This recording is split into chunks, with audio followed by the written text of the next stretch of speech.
Boa noite. Nos últimos anos, o Brasil consolidou uma agência de mudanças na gestão pública. Foi elaborado um novo plano plurianual com a consolidação de indicadores, metas e objetivos, além de acompanhamento sistemático dos principais programas do governo federal, como o Programa de Aceleração do Crescimento, PAC, e mais recentemente o Brasil Sem Miséria e o Brasil Maior. É consenso hoje que a discussão sobre modelos de gestão deve ser permanente, tanto para a União e Estados quanto para municípios.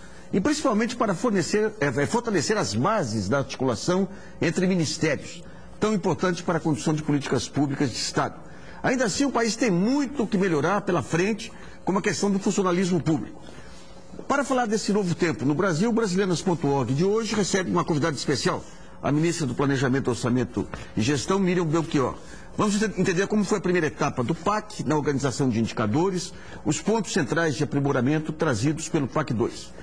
Nesse primeiro bloco, o aprendizado com o PAC 1, o modelo de gestão implementado e as lições aprendidas diante das dificuldades. Boa noite, ministra. Então, eu queria primeiro um balanço aí do PAC 1, que nós tivemos lá atrás o Avança Brasil, que foi uma tentativa de articulação aí do orçamento público, ainda no governo Fernando Henrique Cardoso, mas com problemas de contingenciamento. Depois tivemos o PAC 1.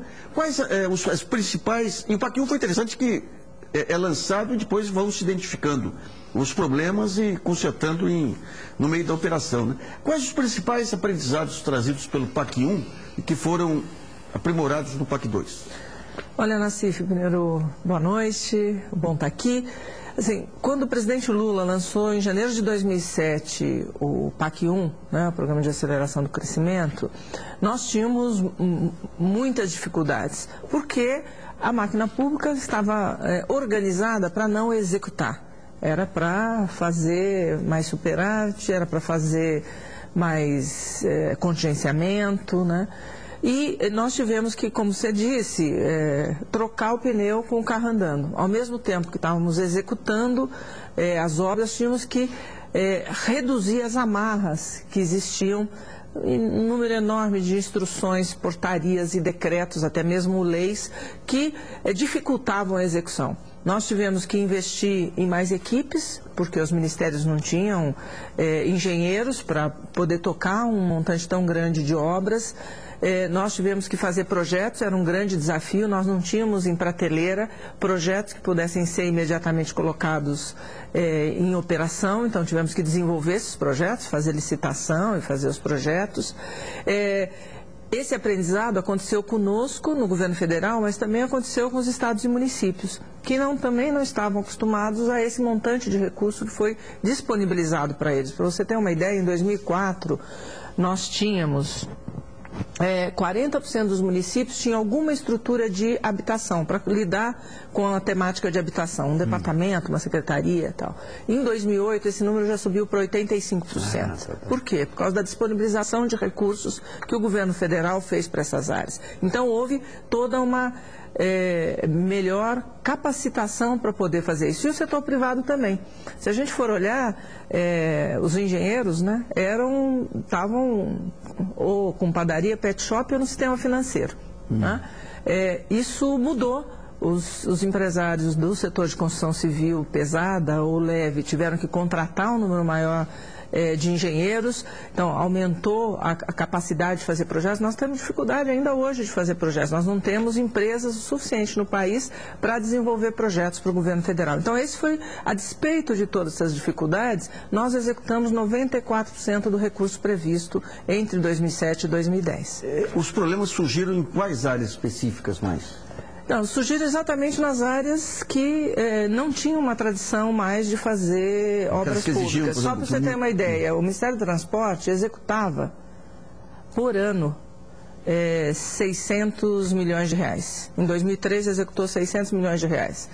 Em 2011 executou 11 bilhões de reais. Então você imagina os ajustes na estrutura que foi necessário para fazer, para sair de um patamar de 600 milhões para 11 bilhões anuais.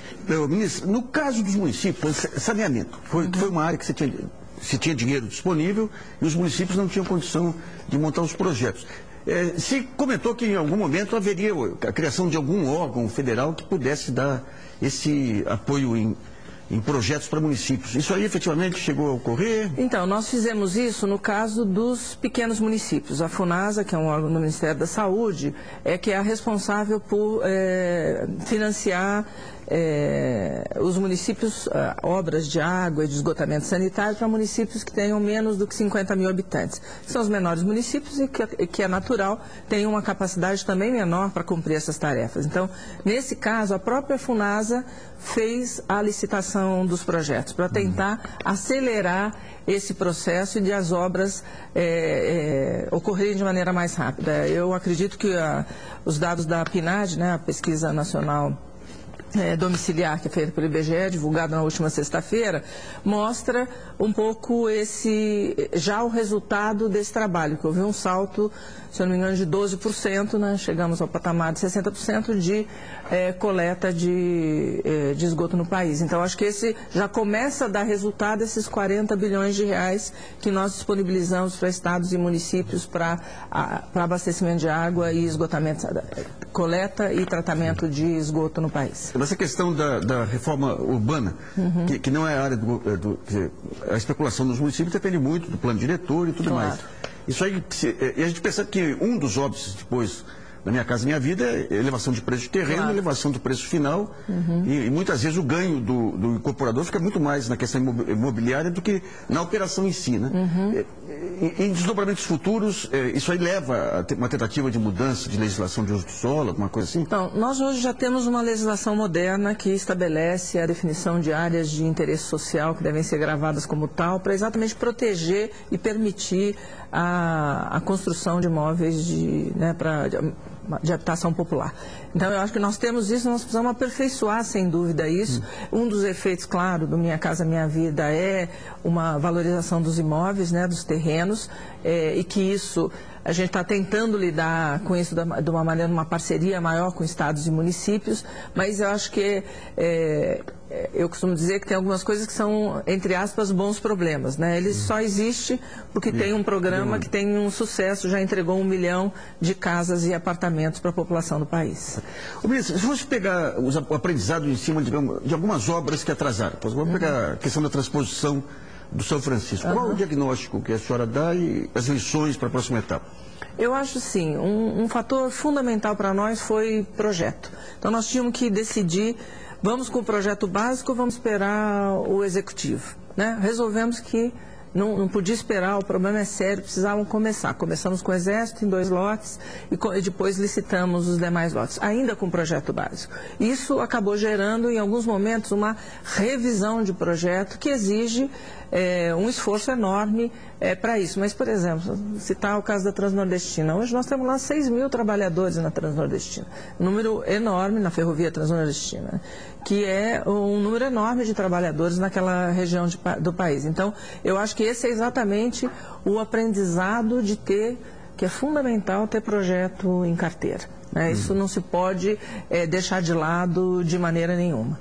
Então, havia uma regra de que a própria empreiteira podia montar um projeto executivo e se ela fosse vencedora, ela teria o projeto, se não fosse vencedora, seria ressarcida. Esse modelo funcionou adequadamente? Isso funciona fundamentalmente na área de energia e tem funcionado bem. Né? Ela é ressarcida pelos custos do projeto. Isso tem funcionado bem. Nós usamos isso agora também para a área de aeroportos, né, para a concessão dos 3 grandes aeroportos brasileiros, Congonhas, Guarulhos e Viracopos, e nós estamos discutindo isso para outras frentes, né, para tentar também agilizar. Não é o único caminho, mas ele é mais um caminho para a gente ter com maior rapidez projetos de qualidade. Certo. Um outro ponto, que quando se fala na questão da logística e obras do PAC, é que haveria um conjunto de obras definidas, mas não haveria visão integrada de onde que surge o fluxo e para onde que vai.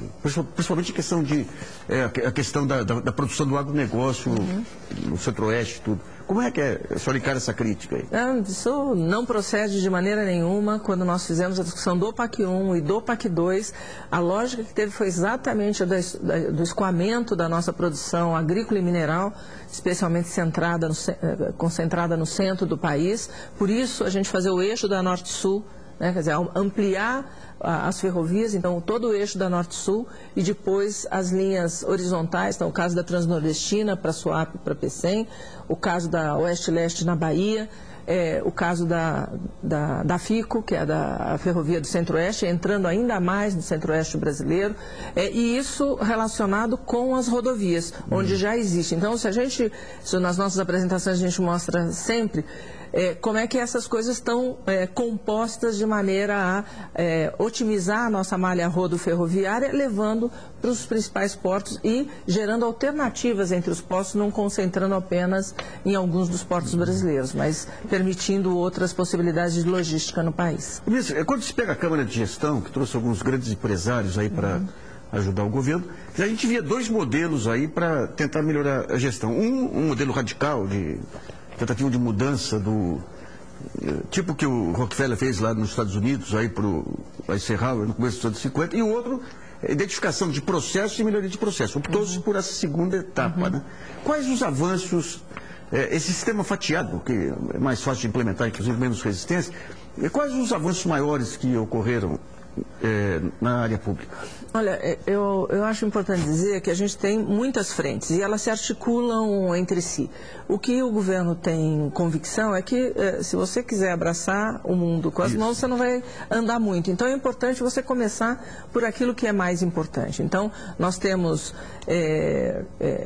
importantes ações de revisão de processos no Ministério da Justiça, no Ministério da Saúde, especialmente na compra de medicamentos, mas não só, que são insumos importantes na área de saúde, um gasto grande do governo federal e que é possível melhorar tanto a forma de aquisição quanto a forma de distribuição desses medicamentos. Da mesma maneira, no Ministério do Transporte também tem uma frente de trabalho importante para melhorar ainda mais esse trabalho do DENIT, que a gente acha que tem potencial de melhoria. Tá. Bom, nós vamos a um intervalo e voltamos daqui a pouquinho.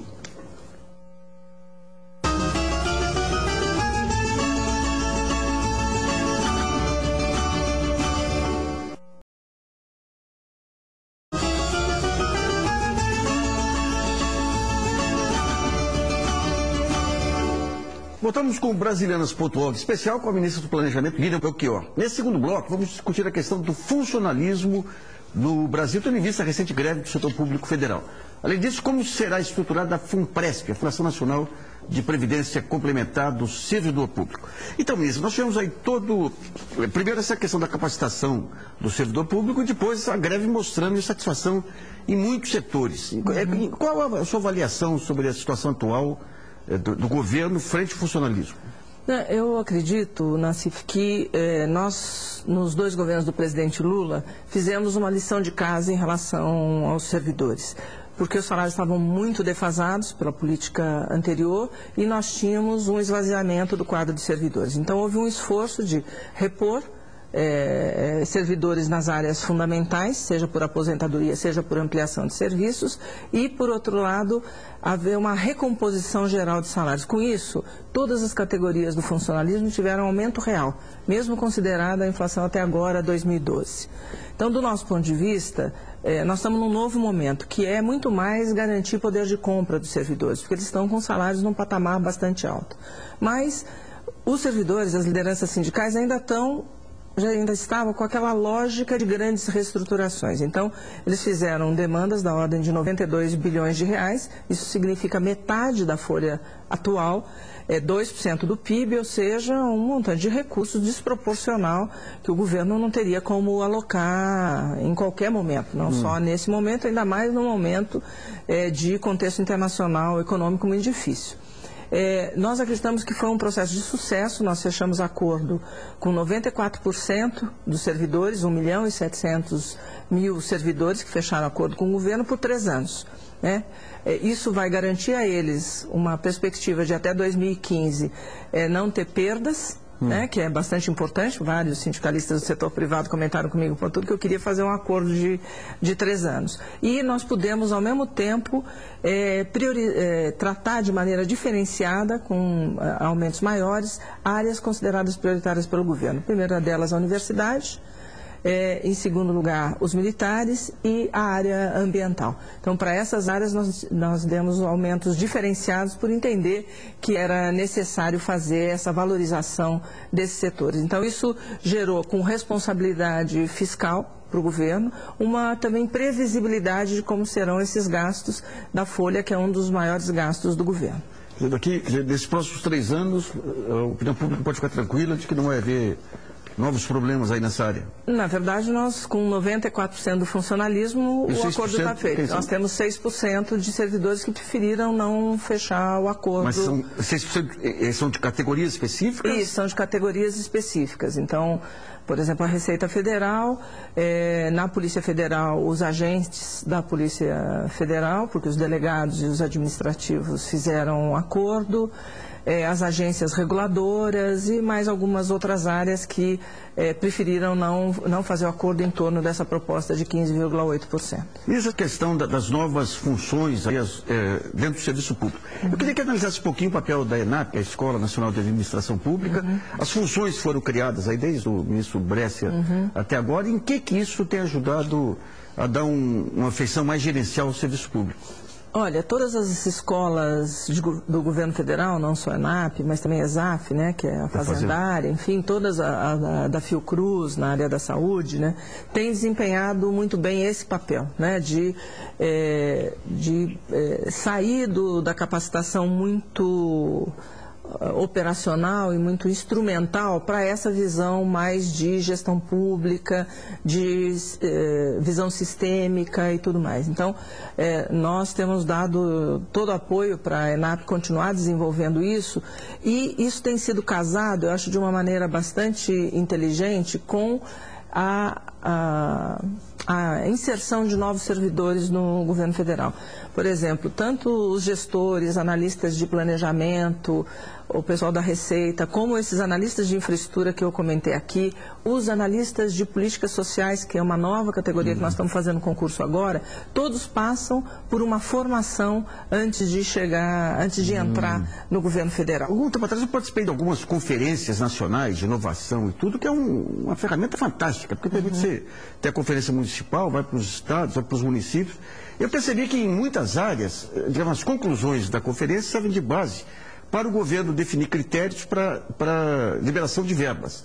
Então isso permite, digamos, direcionar a ação de municípios aí para... Eu estou dando essas explicações não para a senhora, mas para o telespectador entender o contexto, né? Qual tem sido, em que áreas que essas conferências têm sido mais eficazes nesse acordo federativo?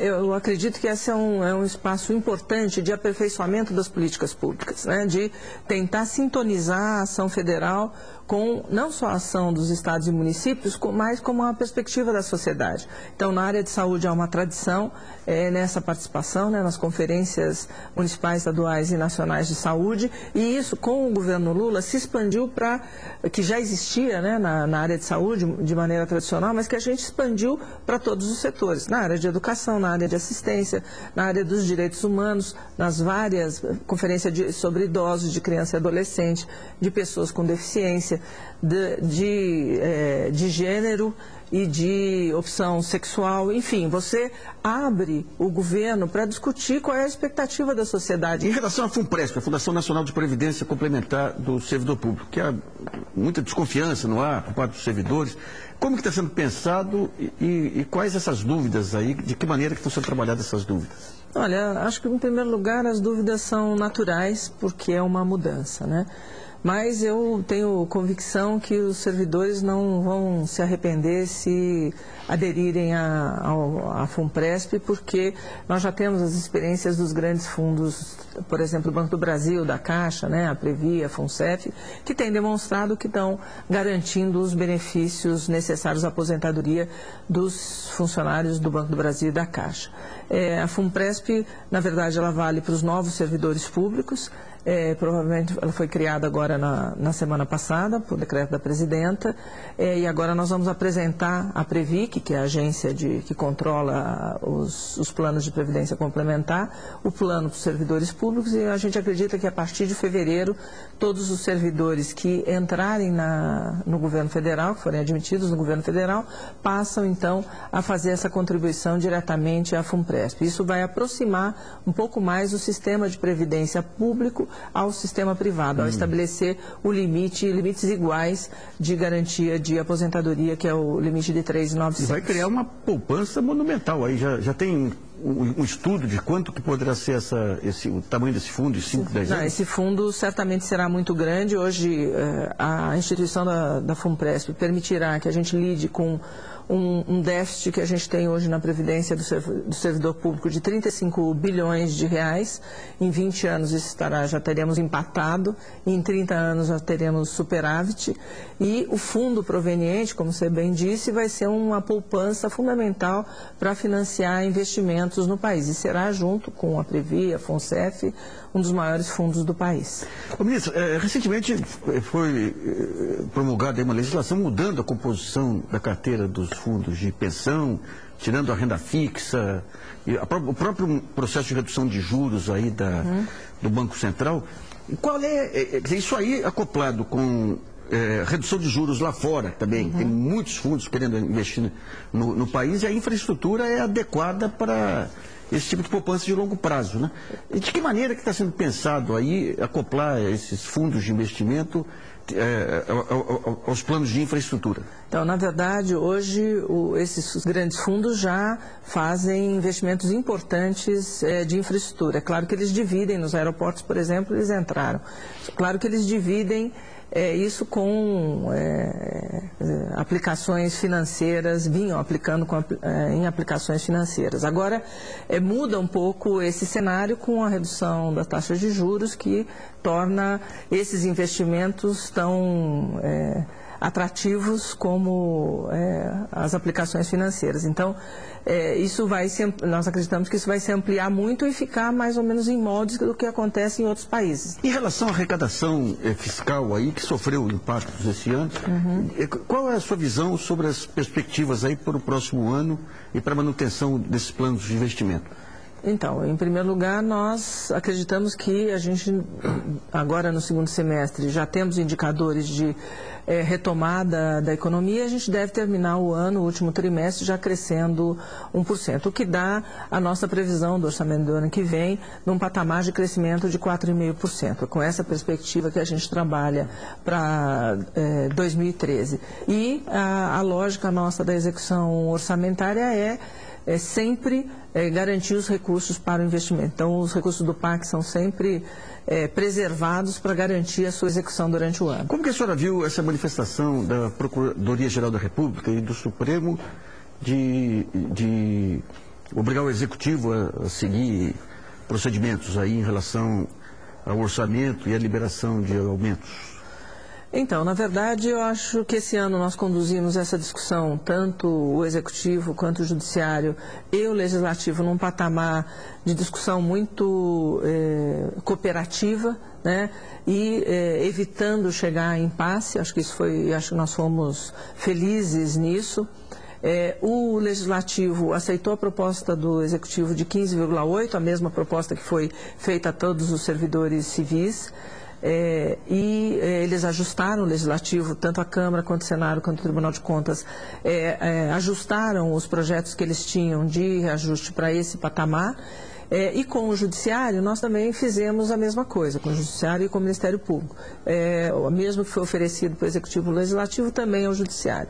Então, houve entendimento por parte do Judiciário de que esse era o limite que o governo podia chegar, com a receita e tudo mais, e eles se resguardaram o direito apenas de ir ao Congresso e tentar subir um pouco isso que foi destinado no orçamento. Mas, para evitar qualquer crítica de natureza mais jurídica e constitucional, nós encaminhamos ao Congresso todas as solicitações do Judiciário, a despeito de não termos incorporado todas elas no orçamento, exatamente para garantir que a visão do Judiciário, do Ministério Público, pudesse o Congresso pudesse ter acesso à visão e às demandas do Judiciário e do Ministério Público.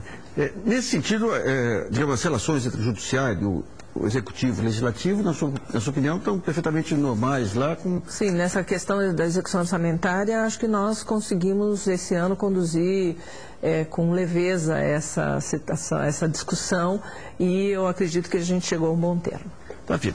Bom, Brasileiras.org com a ministra do Planejamento, Miriam Belchior, termina aqui. Eu agradeço a participação da ministra.